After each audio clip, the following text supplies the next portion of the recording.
Hello সবাইকে জানাচ্ছি রথযাত্রার প্রীতি ও শুভেচ্ছা। ভারতের ওড়িশা রাজ্যের পুরী শহরে সবচেয়ে বড় রথযাত্রা অনুষ্ঠিত হয়ে থাকে।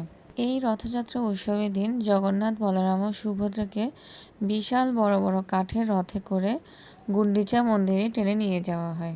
এই মাসির বাড়িতে এক সপ্তাহ অবস্থান করে তারা আবার জগন্নাথ মন্দিরে ফিরে আসেন। পুরীতে এই রথযাত্রা মহাসমারোহে পালন করা হয়ে থাকে।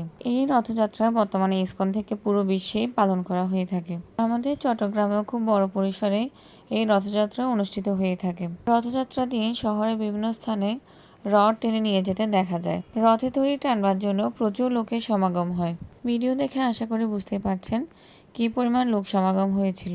এই রথযাত্রায় বিভিন্ন ধরনের স্কুল কলেজের সংগঠন থেকে র্যালি বের করা হয় এবং রথযাত্রার জন্য রথ বের করা হয়ে থাকে।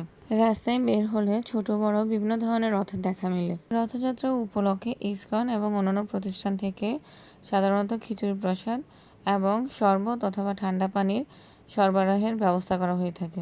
রাস্তায় আমিও পেয়ে গেলাম জগন্নাথ, বলরাম ও সুভদ্রার রথের। অনেকগুলো রথেই দেখেছিলাম। যে যেখান থেকে পারছে সেখান থেকে রথ টেনে নিয়ে যাচ্ছে। কে কয়টি রথ টেনেছেন তা অবশ্যই কমেন্ট বক্সে জানাবেন। আর আমার ব্লগটি ভালো লাগলে অবশ্যই লাইক, কমেন্ট এবং শেয়ার করবেন। ধন্যবাদ।